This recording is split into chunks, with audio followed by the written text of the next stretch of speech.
Bula Vinaka, and welcome to Speak Your Mind on Gold FM. I'm Louise Kaunisela, and we have a very interesting guest today.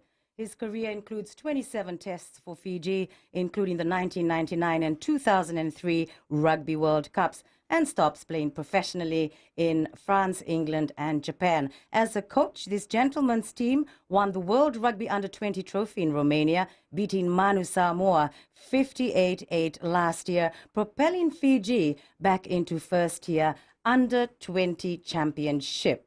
We talk to the Fiji Rugby Union's National Development Manager, KOLI SEWABU. Welcome. Bolivanaka, Luis, and thank you for having me here today. Oh, it's an honor and a pleasure. So we're just going to start off a bit lightly. Where did you grow up, KOLI? Well, I was born in Nosori, and I am from the village of Navuso in Naitasiri. So most of my life I grew up in Navuso up until my secondary school days.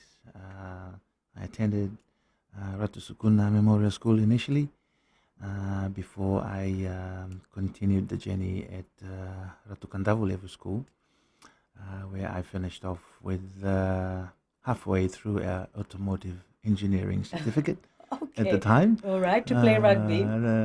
Kind of, yeah. Well, the reason of, I think, choosing RKS at the time was to try and go and play for the Deans, which is always the climax for all the schoolboys rugby in Fiji. So, Right. yeah, I grew up in Navuso the whole time, and big no sorry boy.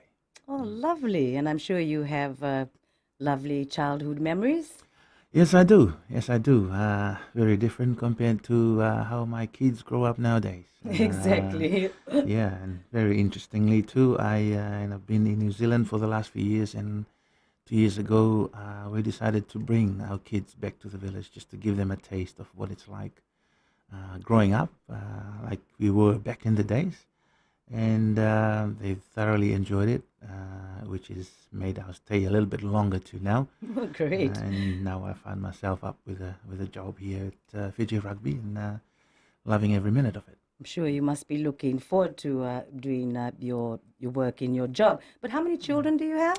I have 4 children. Okay. The oldest one is 19, so first one about to leave the nest now, back to New Zealand for university studies. And then I have the other 3 all at high school now.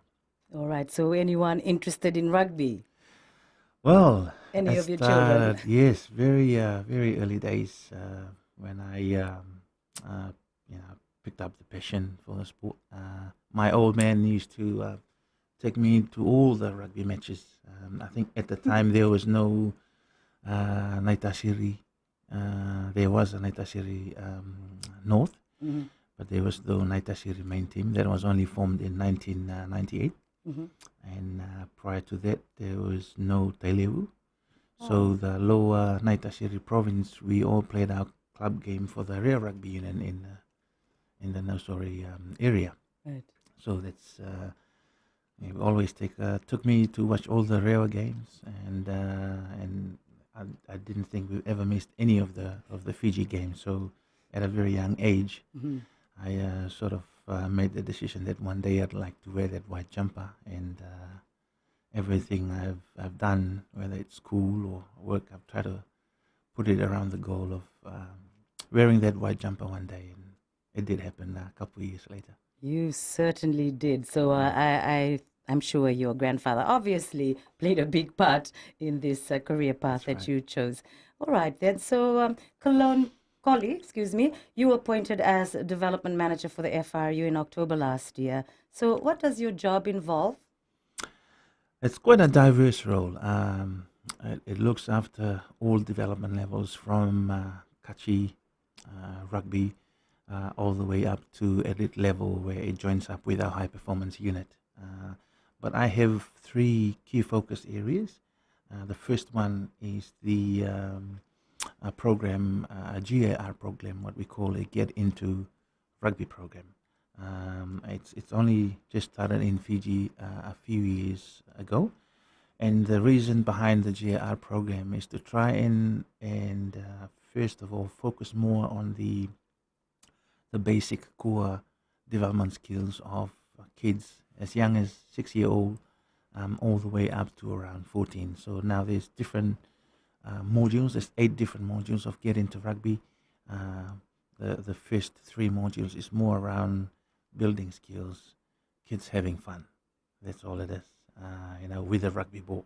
Okay, so if they're really young like this, do they play touch rugby or do they actually play the real rugby? Yeah, they play touch rugby. We have the GIR is like a tag rugby version, so they have those things on the side where you can pull off.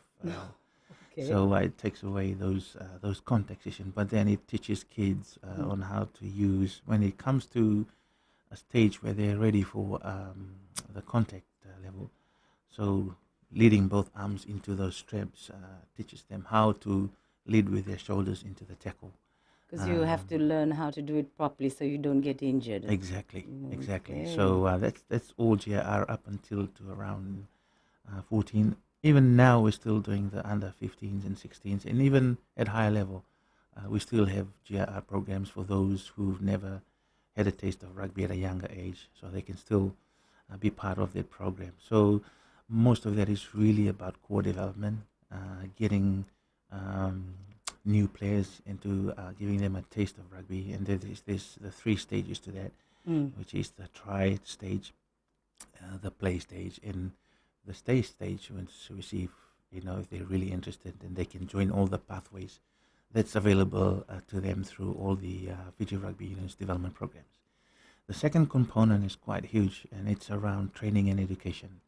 And this is solely around the upskilling and the development of coaches at all levels, match officials, referees, strength and conditioning trainers, medical people who are involved in rugby. And another area we're interested in is to try and bring in new components such as a performance analysis side, which involve tools like video analysis and so forth. Obviously, that'll come at a price tag, so we're still looking at opportunities around that of how we can slowly introduce that to coaches at lower level. And then the third component of the role is women's rugby. It's all about developing women's rugby, making sure that women have a fair share in the sport of rugby. And we've had, the last few months, have had a number of tournaments and huge involvement and support from organizations such as the UN Women's, the Fiji Women's Rights. So, and it's not just for the sport, it's just also about raising awareness on violence against women and girls, and more creating little pathways of how we can also assist in socioeconomic development throughout our communities. Excellent. Thank you very much. We'll discuss more when we come back soon. On Gold FM, this is Speak Your Mind. Thank you for your company.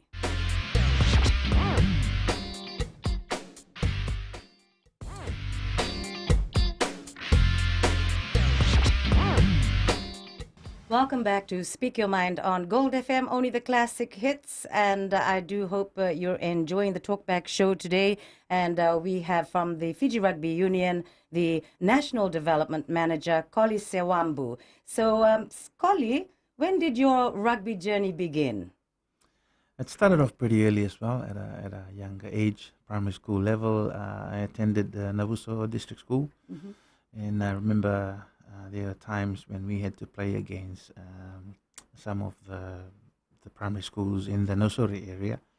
I think at the time there was no really structure to the Kachi development, so it was more initiative from amongst our teachers who are passionate about rugby. So we'll form little competitions here and there, and then we'll run from Navuso on the gravel road all the way to Nosori and play our games there. Then run back to Navuso. So that was quite interesting in a way, because when you grow up in the village, you are sort of kind of you stay within your box, so to speak. Right. So just coming out every now and again, was just a huge thing for us as kids at that age. Yes, I would imagine. Yeah, and then gone on to secondary school level. I didn't really take it seriously. And then it wasn't until my last few years, my last year at Ratu Sukuna Memorial School in 17, that's when I really decided, okay, I'm going to give it a really good crack. Wow, 17. At 17. That's young. Yes.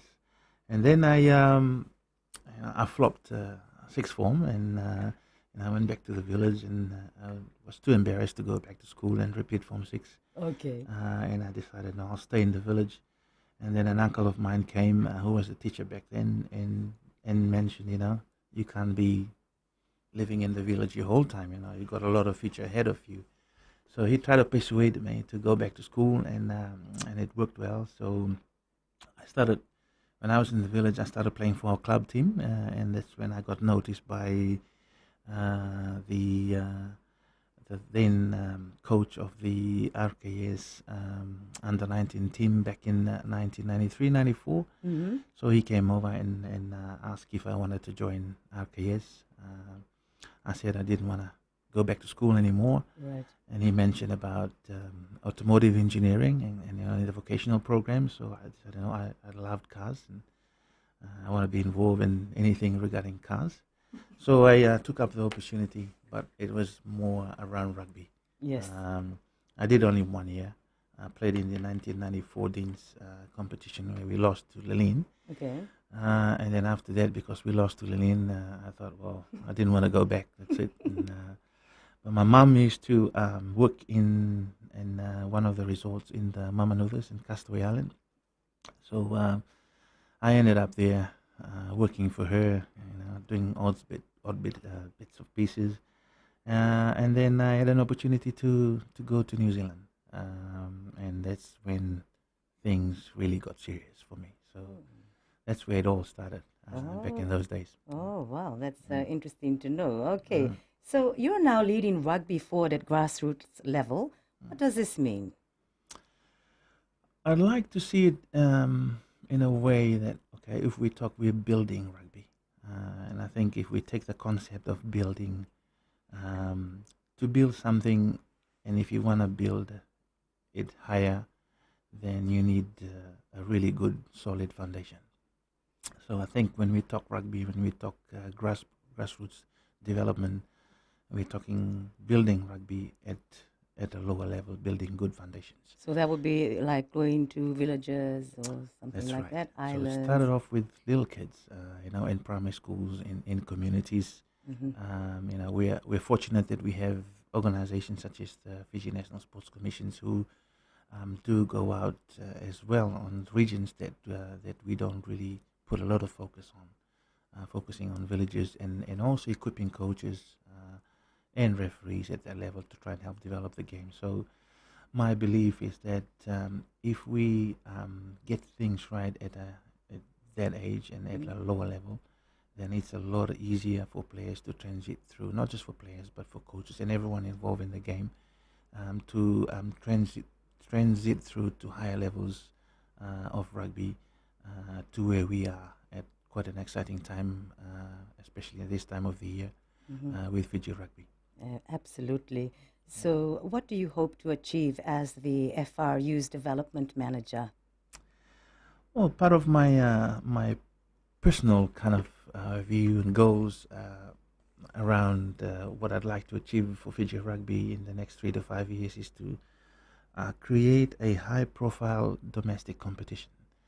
So when I say high-profile domestic competition, we can compare that to competitions around the world.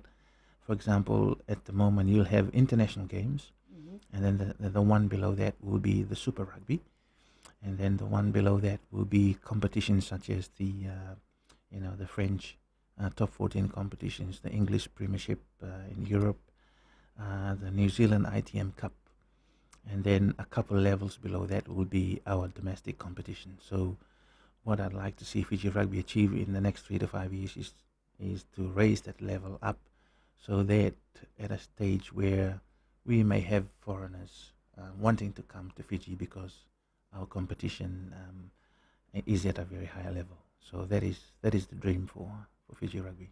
That's a great vision. Now, how do you plan to carry out the development of rugby in the country? Well, it's currently happening at the moment. I was fortunate that when I took up the role A lot of the good foundations has been laid by my predecessor, Mr. Saleh Sorovaki. Mm-hmm.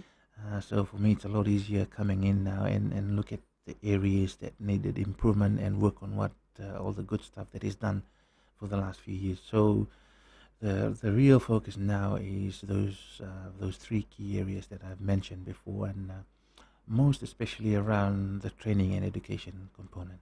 We don't have a lot of high-profile coaches and match officials and strength conditioning trainers. So we need to build capacity around that, and the more qualified coaches and Yes. more qualified officials we have at that level, and they are able to teach our players well at that level, and hopefully make the progression a lot easier. Right. So, how do you think we could get more qualified coaches? Well, we are currently working on our local. The focus for us at the moment, both for coaching and for players, is to focus locally. I know we have a lot of our players as well who are playing abroad, being taken over by schools in Australia and New Zealand and so Yes. forth.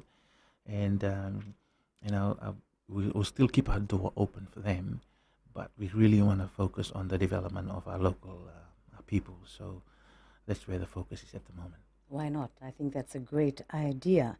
And well, anyway, we'll be back soon on Speak Your Mind. Gold FM, only the classic hits.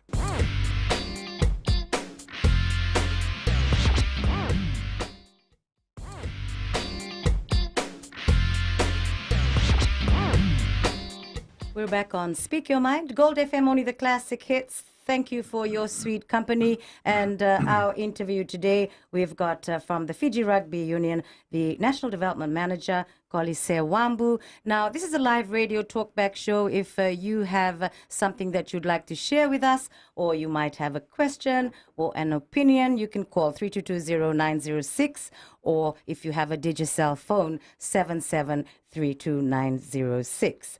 Now, we left off, KOLI, about you saying that you would like to concentrate on getting more qualified local coaches.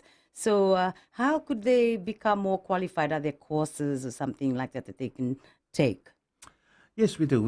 There is, we are funded by World Rugby, and there are World Rugby accreditation courses that's available for anyone who wishes to be involved at any level of rugby. So at the moment, in terms of coaching, for the World Rugby accreditation courses, there's three levels. There's level 1, which is pretty basic. Then we get into the level 2 accreditation. That's more around the technicalities of rugby. And then the highest level is level 3, where it's more tactical, focus around game planning, running your team for the year, and so forth. So far for this year, for last year, we've got about 13 coaches who are level 3 accredited, and we've got around 22 who've just been accredited as level 2. I know we've got a lot more. I'm currently working closely with the Fiji secondary schools. I've been told that there is about 200 school teachers who've done their level 2 courses, but they haven't gone through the accreditation stage at the moment. So that's for 15s. And then we have the 7s code of the game. There's 2 levels to that, World Rugby level 1 and level 2. At the moment, we've got only one accredited local level 2. And for the past few weeks, our development unit has been working really hard. There's been a number of our coaches who are coaching top 7s club around the country that have done the course. So yesterday we did a refresher for the ones in the Suva area, and the next few weeks we will just assist them in getting their diaries completed and all the other requirements that they need to do before we get them accredited. So that's the plan. And then for this year, we will have visitations from World Rugby trainers who will visit on 3 occasions. So the aim at the moment is to try and get 14 to 18 extra level 3s in March. And then they will go through the accreditation process in June. And then we're going to try and get another 14 to 18 coaches level 3 in August this year. So hopefully by the end of this year, if we say we've got 30 or 35 level 3 accredited coaches, then I'll be happy with that, and I'm sure the bosses will be happy with that too. Now that's the focus for level 3, because we wanted to grow more coaches. There's a lot of tournaments that are happening, and currently where we stand with our positioning with World Rugby, it's quite an exciting time to be involved with Fiji Rugby. And I've seen the recent win against France not too long ago. And then now this year, we're about to get into a new team into the new format called Global Rapid Rugby. And then that ties in with the National Rugby Championship of Australia, the Ndrua team. Then we have our Pacific Rugby Championships, the Under 23 program, the Pacific Nations Cup, the Junior World Championship, where we've gone from the World Tournament last year, and now we've been promoted up to the Junior World Championship this year, which will be in Argentina in June. But prior to that, there'll be an Oceania comp between Fiji, New Zealand, Australia, and Japan. So there's a whole lot of teams, and we need more qualified coaches to be able to assist with the development of the game. Fijians, we are always known to be maturing later in our years of playing, and numbers experts have mentioned before is around 26, 27, 28 years old. But that's currently changing with our HBU system in place. And what we're trying to do is get more local qualified coaches who can assist with the development of rugby at a low level, so that they mature around the age of 20, 21 compared to Tier 1 nations around the world. Oh man, fantastic. I mean, I reckon it's exciting times for rugby. And okay, just for instance, if like you were saying, you're looking for more local coaches, how would they approach you to, for their interest? We have 5 regions around the country. So region 1 is in Vanua Levu. We have 2 rugby development officers who are based there. One looks after the Kondrobe, and the other one looks after both Bua and Maduata. So they are the key contacts, and they work with unions from those particular regions.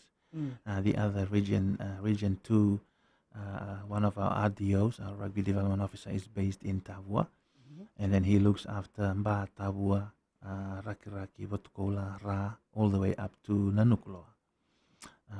Region 3, we've got one of our rugby development officer who's also an ex-Flying Fijian head coach, Inoke Male. So he looks after Naitasiri, Rewa, Telebu, and Northland.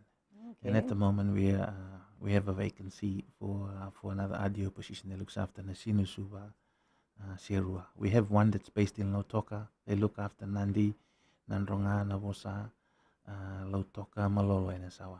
So those are the key contacts. They work very closely with the unions involved. So we have the 8 skipper teams in the major competition, and then we have 16 teams called the Vanua competition.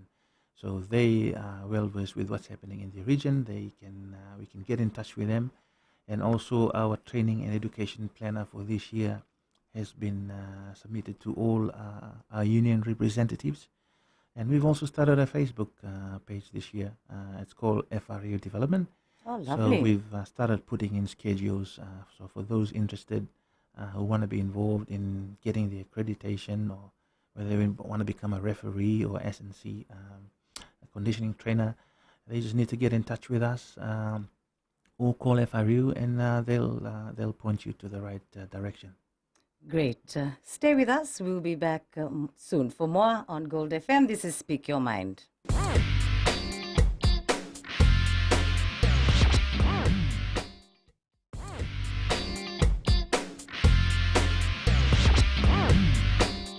We're back on Speak Your Mind, Gold FM, only the classic hits. I do hope that you're enjoying our talkback show as much as I am, because we're talking to the Fiji Rugby Union's National Development Manager, also Like I said, his career includes 27 tests for Fiji, including the 1999 and 2003 Rugby World Cups. Now, we were talking about how you're looking at getting more local coaches. Okay, so now we'll move on to children. For young players interested in playing for Fiji, KOLI, what can they do to realize their dream? Well, that's a very difficult question to answer. But I think for kids, like rugby is huge in our country, and I believe that almost all the primary school level young boys, they are either already actively playing rugby or they're thinking about it. So the Kachi rugby program is amongst most of the schools in Fiji, and they have their own competitions around that. So, they can go down that track and playing. But in terms of their development, I've mentioned a little bit about what we're trying to do to try and improve the the basic core skill level of kids at a younger age, and then. But the probably the best way to answer that question is now we have a pathway in place. And if they wish to, if it's part of their dream to be a national representative later on in their future years, we now have a pathway in place. We have a high performance unit, which we now have an academy that consisted of about 120 kids and players at the moment. So the age range for that is from 14 all the way up to 22, 23, 24. And those players who are at that level, examples are Frank Lomani, Eroni Maui, and Mesula Mendolokoto, who've just gone from the academy system, played skipper rugby for a year, and are now playing Flying Fijians, and obviously pushing for a sport in the Rugby World Cup later this year. So the development unit looks after mostly the identification of talents, and then once we identify players from the secondary schools competitions or from the Mailokachi competitions, they then get referred to the high performance unit who puts them into a program. So World Rugby funds that program.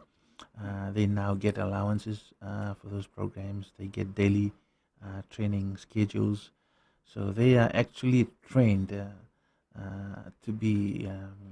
have that capability of what it's like to be in a professional environment. So that pathway is pretty clear, and there's only limited sports. And I know there's thousands of kids who are vying for that white jersey. But if they have the right attitude is what we really look for. Talent enough is not alone. Right. If they have the right attitude, we'll mold them into world-class players. And obviously, by the time they leave our shores, they are more than capable to play against some of the best around the world. Yes. And when you say that you want to mold them, discipline, I'm sure, must be a big part of it. Yeah, there's I've been involved with the under-20 program for the last 2 years now, and it's a huge challenge, especially when you get players who just transition from high school rugby to the level that is required to compete internationally at under-20 level. So it's not a couple of weeks job. It takes months to try and mold the mentality, the attitude, the training. Their basic core skills and the upskilling that's needed. It's almost a full-time role just to try and get them ready for the world tournament. Now we have the talents. We have the capability. We can do amazing things that other players, at a younger age from other countries around the world can only dream of. Yeah, but can you tell me why? I mean, why is it? I mean, we're so talented. Sevens, rugby 15s, rugby. Can you? Is there a reason why we're so good? I mean, we're very proud of that. Yeah, I've got I've been asked a lot of questions around that, and the only thing I can remember is like everyone here with this any little bit of space. If you go around the country, everywhere in the afternoons, 4, 5 o'clock, at any little space, there will be 10, 20, 30 boys trying to throw a bottle or a coconut around.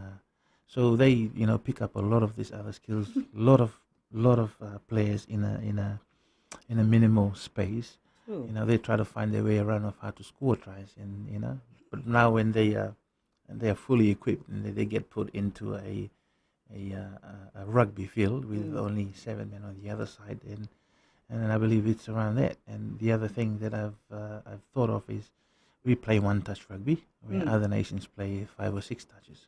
So we try to keep the ball alive, whereas for them it's trying about going forward 3 or 4 times before they try and spin the ball. So for us, Right. we try to run that. It's very unstructured, Right. very That's why it's unstructured. hard to read That's sometimes. right. Yeah.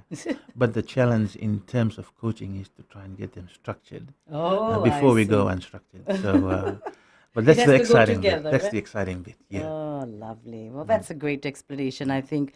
And I think we just enjoy, I mean, enjoy the game, when you meet up with each other and, you just have great loads of fun. It is. Yeah. It is.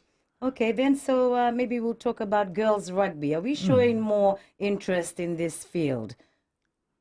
Currently, yes, there's been a lot of interest from young girls and women uh, that are interested in playing rugby, and I think that's a huge credit that goes back to our Get Into Rugby program, because boys are fully aware of what rugby is all about. They love the contact thing, whereas our young girls and women, some of them may feel intimidated by that, but the Get Into Rugby program, the non-contact version, just gives them that taste, Yes.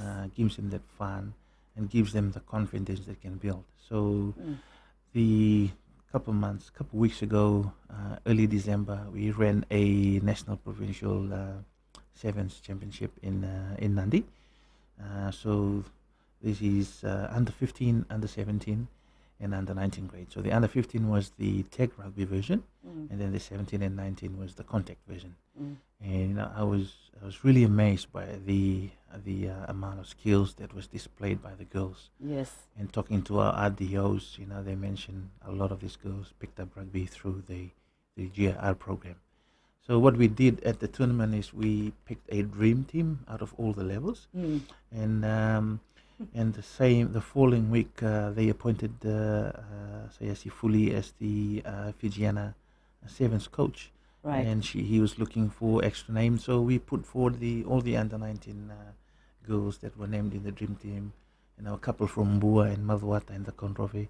They attended the trials, and now they are part of the wider training group, which is quite exciting to see. I'm very excited about it, but we'll be back soon on Speak Your Mind. Gold FM, only the classic hits.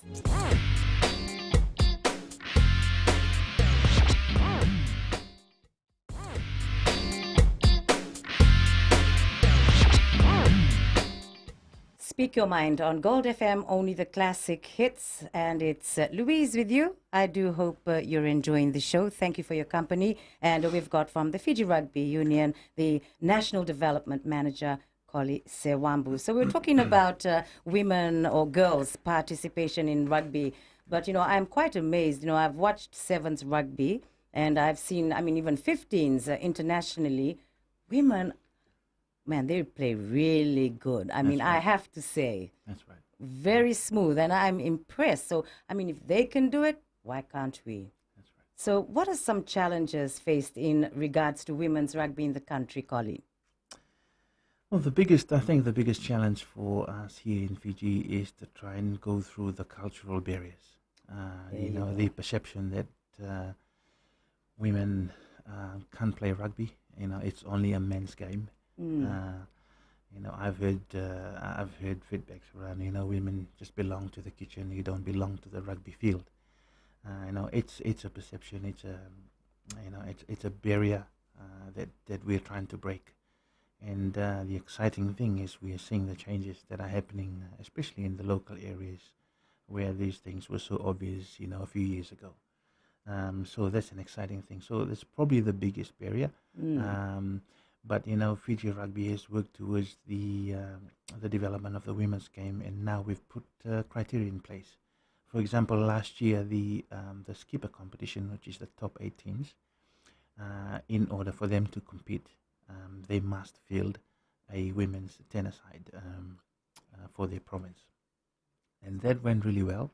So this year, we are including the 15th version for the women's in the skipper competition. So all 8 teams must have a 15 aside. And all the Vanua teams, which are 16 of them, must have a 10 aside. Too good. And we've worked very closely with Fiji secondary schools at the moment with the idea of creating a girls' competition to run collaterally with the Dean's competition. And I'm just amazed of how things are changing in the last few years.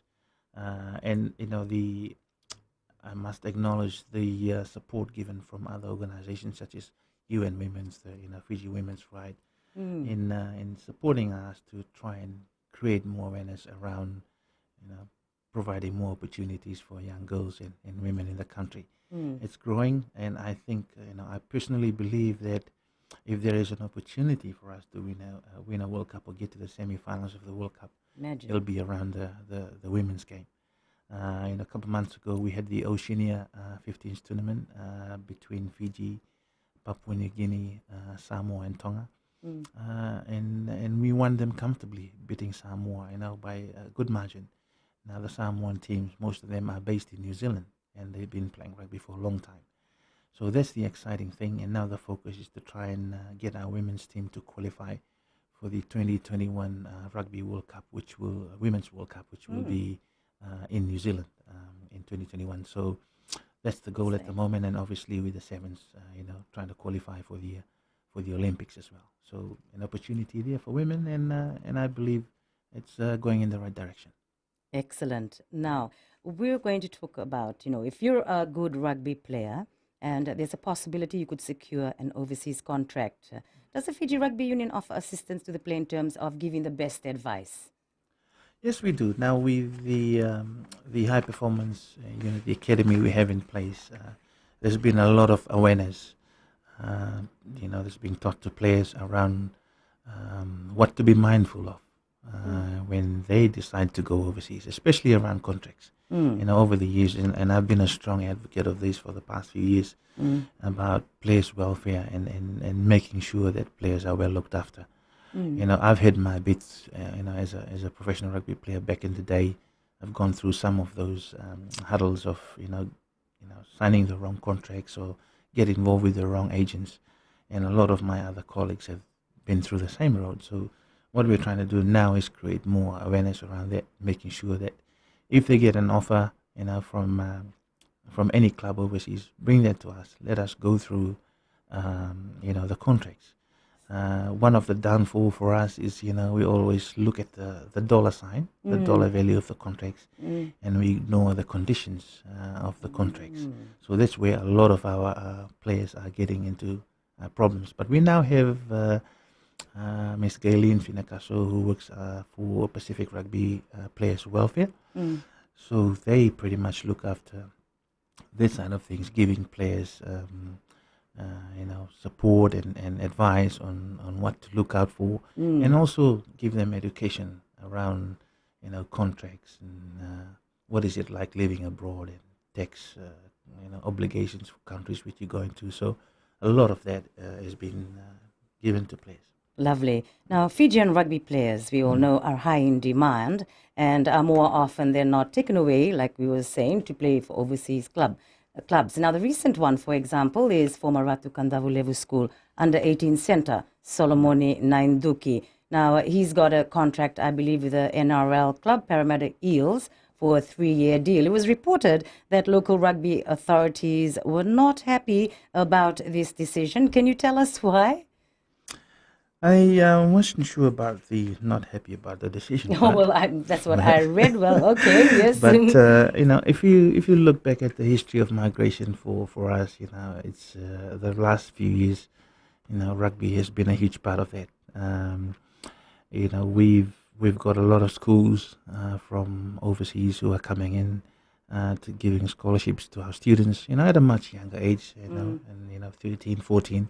15s, to go and attend purely because of their rugby talents and the capabilities that they've shown to some of the scouts that are coming abroad.